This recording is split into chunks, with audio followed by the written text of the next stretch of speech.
In this video, we're going to be talking about DNA and RNA. So DNA stands for deoxyribonucleic acid, while RNA only stands for ribonucleic acid. The only thing here is that DNA just added a deoxo, while ribonucleic acid, we can see the ribonucleic acid in both names. Now, there are some pretty big differences that you could see in the structure. The first part is for DNA, it's in a double helix shape, but for RNA, it's not in a double helix shape. We can also see that the nucleotides are kind of different, because when we look at the nucleotides over here, this structure, and if you're wondering the nucleotides are made up of phosphate, sugar, and nitrogenous bases, okay? But they're different types of sugar. The DNA has deoxyribose sugar, while the RNA just has ribose sugar. And also for the nitrogenous bases, for DNA there's adenine, thymine, cytosine, and guanine. But for RNA there's adenine, uracil, cytosine, and guanine. The only difference here is the thymine and uracil are different. Now, this back part over here, which connects to the nitrogenous bases, which are these lines, is what made up of that sugar and phosphate.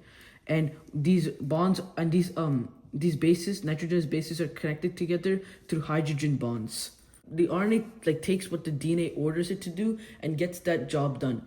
Because the DNA can't leave the nucleus, the RNA has to do the work for it. So DNA is like the boss, but the RNA kind of acts like a second boss and makes sure that all the work is getting done, and so the organelles do everything.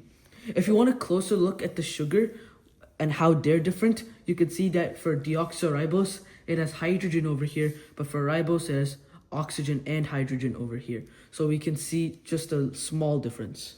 So RNA is basically a messenger between DNA and proteins.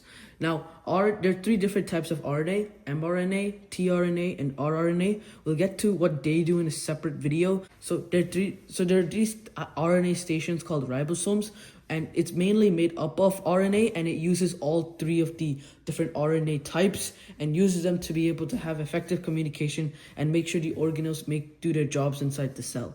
Organelles are small organs. They kind of act like an organ system inside of the cell and make sure certain things get done. Like, for example, the lysosome handles waste, the Golgi apparatus handles the proteins handles the export and imports of proteins outside, inside, and so on and so forth. So the entire process is DNA has genetic information. It gives some of the genetic information to the RNA, and the RNA, using the mRNA, sends it to ribosomes, and these ribosomes decode that message for the organelles to be able to understand and be able to do the certain tasks that the DNA wants to happen. And the reason why RNA exists is not just for decoding, but for also sending messages, because the DNA is not able to leave the nucleus, but RNA is able to leave the nucleus. RNA is located both inside and outside the nucleus. This is all about the difference between DNA and RNA.